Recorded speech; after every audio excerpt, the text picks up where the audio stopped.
نے اپنی مخلوقات بنائی ہیں اپنے تعارف کے لیے، کہ اللہ نے سائنس والوں پر سائنس کو کھولا ہے کہیں کے لیے اپنی پہچان کرانے کے لیے۔ یہ بیچارے اللہ تک پہنچے ہی نہیں، یہ تو اسی میں گم ہو گئے، چاند سورج میں، ستاروں میں۔ کیوں؟ کہ اس کو علم سمجھ لیا کہ نہیں، مخلوق کا علم فن ہے اور خالق کا علم کہ یہ علم ہے کہ ہمارا رب ہم سے کیا چاہتا ہے۔ اس بات کی تحقیق میں لگنا علم میں لگنا ہے۔ کتنا مؤثر رحمۃ اللہ علیہ نے اتنا آسان کر کے فرمایا اس کو کہ اس بات کی تحقیق میں لگنا کہ میرا رب مجھ سے کیا چاہتا ہے۔ ہم اس کی تحقیق کے بغیر چل رہے ہیں۔ اس لیے میرے بزرگ کو یاد رکھیو، عمل کی قبولیت کے لیے جس طرح اخلاص شرط ہے اس طرح علم بھی شرط ہے، ورنہ جس طرح عمل مردود ہو جائے گا اخلاص نہ ہونے کی وجہ سے، اسی طرح ایک مخلص آدمی کا عمل اللہ کے یہاں قبول نہیں ہوگا علم نہ ہونے کی وجہ سے۔ میں نے پھر بھی اس کی مثال دی تھی کہ ایک آدمی ہے، مخلص ہے، سب سے چھپا کر عمل کر رہا ہے صرف اللہ کو راضی کرنے کے لیے، مگر اس کو اس کا علم نہیں ہے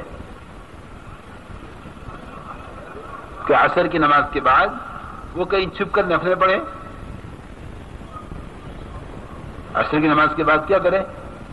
کہیں چھپ کر کیا پڑھے بھائی؟ بولو تو صحیح۔ نفل نماز پڑھے۔ نفل نماز کہاں؟ کہ تنہائی میں چھپ کر محض اللہ کو راضی کرنے کے لیے۔ تو بتاؤ یہ آدمی مخلص ہے کہ نہیں ہے؟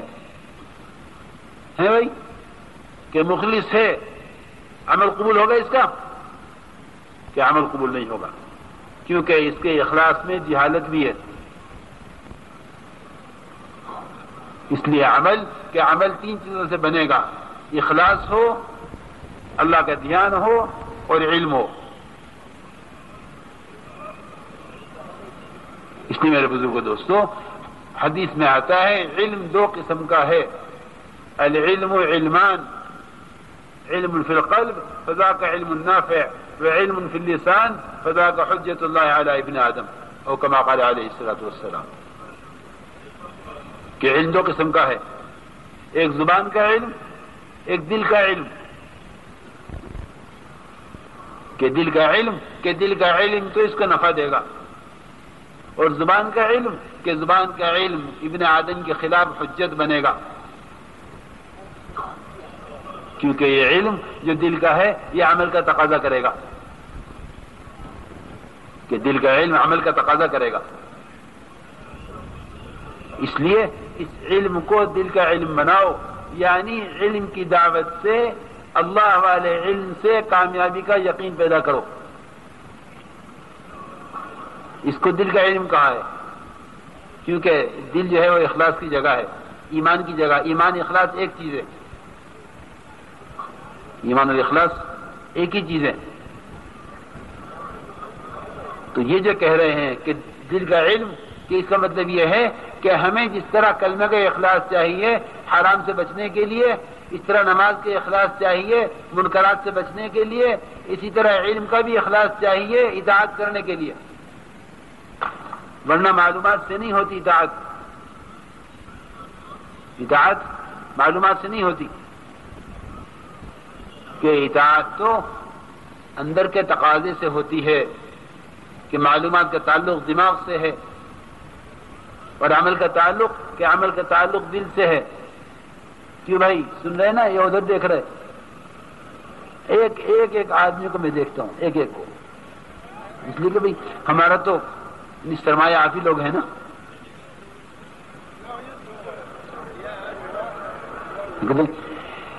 کوئی مالک جی کارخانے میں صبح کو اپنے ملازمین کو جمع کرے سارا کام بتانے کے لیے، اس میں کا کوئی ملازم پیچھے دیکھنے لگے تو مالک سے کیا گزرتی ہے کہ بھائی اسے میرا کام کرنا ہے اور یہ متوجہ نہیں ہے۔ بتاؤ دن بھر کے کاموں میں دن بھر جو کام ہوں گے اس میں آدمی کوئی کام کر سکے گا؟ آپ میں سے ایک آدمی ادھر دیکھتا ہے نا، مجھے فوراً نہیں سوچتا ہوں کہ دیکھو جی، ہم سمجھتے ہیں کہ ایک آدمی کو متوجہ نہ ہونا بات ضائع کر رہا ہے، ایک آدمی کو متوجہ نہ ہونا ہماری بات کو ضائع کر رہا ہے۔ خوب دھیان، خوب توجہ، دیکھو اللہ رب العزت کی رحمت متوجہ ہو جاتی ہے جب کوئی آدمی کسی خیر کی طرف متوجہ ہوتا ہے۔ اس لیے دیکھو یاد رکھیو، علم دو قسم کا، زبان کا اور دل کا۔ زبان کے علم کو تو معلومات کہتے ہیں، اور دل کا علم کہ دل کا علم تو یہ یقین والا علم ہے، یہ آدمی کے اندر عمل کی استعداد پیدا کر دے گا، یہ عمل کی استعداد پیدا کرے گا۔ اس طرح ہمیں ایک تو علم حاصل کرنا ہے فضائل کا، ایک علم حاصل کرنا ہے مسائل کا، کہ ایک فضائل کا علم ہے، ایک مسائل کا علم ہے، کہ فضائل کے علم سے اعمال کے اندر احتساب پیدا ہوگا۔ احتساب کہتے ہیں کہ اللہ مجھے اس عمل پر کیا دیں گے، اللہ مجھے اس عمل پر کیا دیں گے، یہ فضائل کا علم ہے۔ تعلیم کے حلقوں میں جم کر بیٹھو، تعلیم کے حلقوں میں جم کر بیٹھو اور خوب سنو فضائل کو۔ میں درمیان میں عرض کر دوں کہ تعلیم کا مطلب ہے امت کو اللہ کے وعدے سکھلانا۔ فضائل کی تعلیم کا مقصد 5-7 منٹ کوئی وظیفہ نہیں ہے تبلیغ کا کہ اسے بھی کر لو، کہ نہیں، مقصد یہ ہے کہ ہم عمل اس فضیلت کے یقین کے ساتھ، اس فضیلت کو حاصل کرنے کی طلب کے ساتھ کرنے والے بن جائیں۔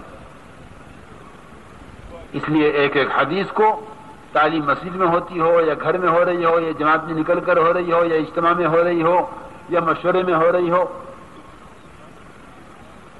تعلیم کرانے والے کو چاہیے کہ ایک ایک حدیث کو 3 بار، ایک ایک حدیث کو 3 بار پڑھے۔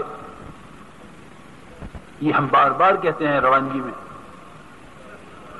حضور اکرم صلی اللہ علیہ وسلم کی عادت تھی جب آپ کوئی بات فرماتے تھے صحابہ سے تو 3 بار فرماتے، کان اذا تکلم بکلمۃ اعادها ثلاثا، کہ آپ اس بات کو 3 مرتبہ فرماتے تھے حتی یعقل عنہ، یہاں تک کہ صحابہ کرام آپ کی بات کو اچھی طرح سمجھ لیتے۔ اصل تو اقال کہتے ہیں باندھنے کو، اقال کسے کہتے ہیں؟ باندھنے کو۔ حتی یعقل عنہ، یہاں تک کہ صحابہ کرام گویا اس بات سے بندھ جاتے تھے کہ ہاں ہمیں نماز پر یہ ملے گا، ذکر پر یہ ملے گا، تلاوت پر یہ ملے گا۔ ہماری مشکل یہ ہے کہ ہمارے اعمال الگ ہیں اور فضائل کا علم الگ ہے، ہم نے اس میں جوڑ نہیں پیدا کیا، اس لیے ہم اعمال کرتے ہیں بغیر فضیلت کے دھیان کے، تو ہمیں اپنے اعمال بوجھ ہوتے ہیں۔ بس تلاوت تو بہت ہو گئی، بس تسبیح تو بہت ہو گئی، بس تہجد تو بہت مشکل ہے۔ کیوں؟ اس لیے بھاری ہو گئے اعمال کہ ان اعمال کے فضائل یاد نہیں عمل کے وقت۔ میرے دوستو، بزرگوں، عزیزو، فضائل کے بار بار سننے کا مقصد ان فضائل کے دھیان کے ساتھ عمل کا کرنا ہے۔ خود سوچ لو نا، ایک آدمی نے کہا الف لام میم تلاوت میں، اگر وہ یہ خیال کرے کہ مجھے اس وقت 3 نیکیاں ملی ہیں 30 کے برابر، بتاؤ اس کی کیفیت تلاوت کی کیا ہوگی؟ ہم اعمال کرتے ہیں مگر ان اعمال کے فضائل کا دھیان نہیں ہے۔ حضرت عمر رضی اللہ عنہ فرماتے ہیں لا اجر لمن لا حسبة له، لا اجر لمن لا حسبة له۔ حضرت عمر رضی اللہ عنہ فرماتے ہیں کہ اسے کیا اجر ملے گا جس میں احتساب نہیں، میرے بزرگوں دوستو، ایمان سے احتساب ہوگا، احتساب سے اجر ہوگا۔ ایمان احتساب کے بغیر اعمال پر استقامت اور اعمال پر اجر نہیں ملے گا۔ مولانا صاحب رحمۃ اللہ فرماتے تھے کہ اعمال پر اجر ملنے کے لیے بھی یقین شرط ہے، ورنہ جتنا ایمان میں ضعف ہوگا اس کے اعمال کے اندر ریا داخل ہوگا۔ اعمال کے اندر ریا یقین کے ضعف سے پیدا ہوتا ہے، اور ادنی الریا الشرک، کہ ادنا ریا بھی شرک ہے۔ اللہ کے یہاں شرک کی تو گنجائش ہی نہیں ہے۔ انا اغنى الشركاء عن الشرك، کہ اللہ کے یہاں شرک کی کوئی گنجائش نہیں ہے۔ لیکن عمل کے اندر ادنا ریا بھی شرک ہے۔ کیوں؟ کہ اگر احتساب نہیں ہے تو پھر یہ اپنے عمل پر اللہ کے غیر سے کچھ چاہے گا، اپنے عمل کی تحسین چاہے گا، اپنے عمل پر شاباشی چاہے گا، کہ اس کے عمل کو برباد کیا ہے کس نے؟ کہ اس کے یقین کے ضعف نے۔ اس لیے حضرت فرماتے تھے کہ اعمال پر اجر یقین سے ملے گا، اگر عمل پر جو ہے اجر کے ملنے کا یقین نہیں ہے تو پھر اس کے عمل میں ریا داخل ہوگا، کہ اعمال میں ریا ایمان کے ضعف سے پیدا ہوتا ہے۔ اس لیے میرے بزرگوں دوستو، فضائل کی تعلیم کا مقصد اپنے اعمال کے اندر احتساب پیدا کرنا ہے۔ خوب جم کر فضائل کی تعلیم ہو، 2 گھنٹے 2.5 گھنٹے۔ دیکھو، یہ ہم تعلیم میں بیٹھے طبیعت تحمل کے بقدر، کہ جو عمل تحمل کے بقدر کیا جاتا ہے وہ مجاہدہ نہیں بنتا۔ مجاہدہ وہ عمل بنے گا جس کا تحمل نہیں ہے اور کر رہے ہیں۔ اس لیے تعلیم کے حلقوں میں خوب جم کر بیٹھو، اللہ کے راستے میں نکل کر 2 گھنٹے 2.5 گھنٹے خوب جم کر تعلیم کرو۔ تعلیم کا کیا مقصد ہے؟ کہ تعلیم کا مقصد ہے اپنے اعمال کے اندر احتساب پیدا کرنا، یہ تعلیم کا مقصد ہے۔ پھر عمل کو اس فضیلت کے دھیان سے کرو۔ تلاوت کر رہے ہیں، اللہ اس پر کیا دیں گے؟ صفحے اول پر اللہ کیا دیں گے؟ مسجد چل کر جانے پر اللہ کیا دیں گے؟ فضائل خامخواہ تو نہیں بیان کیے جا رہے کہ کوئی تبلیغ کا وظیفہ ہے کہ بھئی کہ ہاں تھوڑی دیر تعلیم بھی کر لو۔ اس طرح میرا محترم دوستو، ایک تعلیم فضائل کی ہے اور دوسرے مسائل کا سیکھنا ہے۔ میں شروع میں عرض کر چکا ہوں کہ جو درجہ عمل میں اخلاص کا ہے وہ درجہ عمل میں علم کا ہے، ورنہ جس طرح عمل اللہ کے یہاں سے مردود ہو جائے گا اخلاص نہ ہونے کی وجہ سے، اسی طرح مردود ہو جائے گا علم نہ ہونے کی وجہ سے۔ اس لیے ہر عمل زندگی کے ہر شعبے میں علماء سے پوچھو۔ میرے دوستو، بہت بڑی کمزوری اور کمی اس بات کی ہے کہ ہمارے مجمع کا علماء سے تعلق، اے بھائی سنو، ادھر دیکھو، کوئی آوے کوئی جاوے، تم بالکل توجہ نہ کرو ادھر ادھر۔ ایک بہت بڑی کمزوری یہ ہے کہ ہمارے مجمع کا علماء سے تعلق تیسرے نمبر کی دعوت کے ذریعے سے مضبوط نہیں ہو رہا۔ تیسرے نمبر کی دعوت کا مقصد علماء سے تعلق کو قوی کرنا ہے۔ یہ سوچنا کہ یہ تو علم تو علماء کی لائن کی چیز ہے، ہمارا کام جماعت کا ہے۔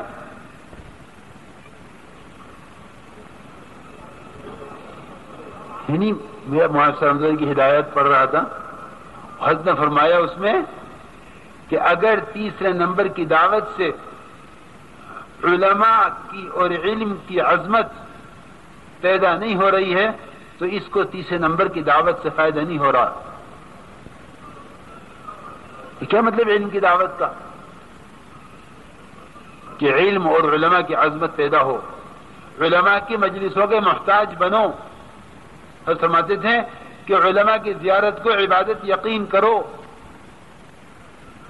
جن کی صحبت سے، جن کی زیارت سے، جن کی مجلسوں سے ہمارے اعمال میں درستگی اور عبادت میں درستگی پیدا ہو کہ ان کی زیارت بھی عبادت ہے. ہم کوئی الگ کام نہیں کر رہے ہیں. ہمارے کام کا مقصد کہ ہمارے کام کا مقصد عوام اور علماء کے اندر یعنی انتہائی تعلق پیدا کرنا ہے. علم کی دعوت کا مقصد یہ ہے کہ علماء کی محتاجگی پیدا ہو، علم کی دعوت سے. ٹھیک ہے، چلہ بھی لگائے، 4 مہینے بھی لگائے اور علماء کی عظمت نہیں پیدا ہوئی اور علم کی عظمت نہیں پیدا ہوئی. اسے کیا فائدہ ہوا اس چلے 4 مہینے سے؟ کہ دعوت کا مقصد تو اندر کسی چیز کا پیدا کرنا ہے. اس لیے میرے بزرگوں دوستوں، ہم علم کی دعوت سے علماء کے محتاج بنے. قدم قدم پر پوچھو علماء سے، میں یہ تجارت کر سکتا ہوں یا نہیں، میں کارخانے یوں لگا سکتا ہوں یا نہیں، میں شادی اس طرح کر سکتا ہوں کہ نہیں. قدم قدم پر پوچھو.